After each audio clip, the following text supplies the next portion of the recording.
আজ বিকেল থেকে খুব বাইরের খাবার খেতে ইচ্ছে হচ্ছিল। কি খাবে এটা ভাবতে ভাবতেই মনে পড়লো বাড়িতে তো দুটো ক্রিম বিস্কুটের প্যাকেট আছে, আর দোকান থেকে দুটো নিয়ে এলেই তৈরি হয়ে যাবে আমাদের নিরামিষ কেক।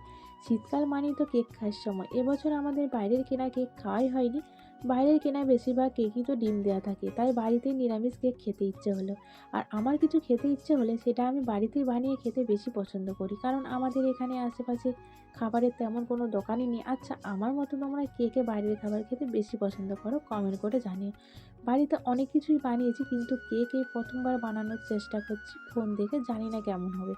এইদিকে তোমাদের সাথে বকবক করতে করতে আমার কেকের ব্যাটারটা প্রায় রেডি হয়ে গেছে। এখন আমি কড়াইয়ে বালি গরম হতে দেবো 5 মিনিট। বালি গরম হয়ে গেছে, এখন আমি কেকের ব্যাটারটা বসিয়ে দিচ্ছি।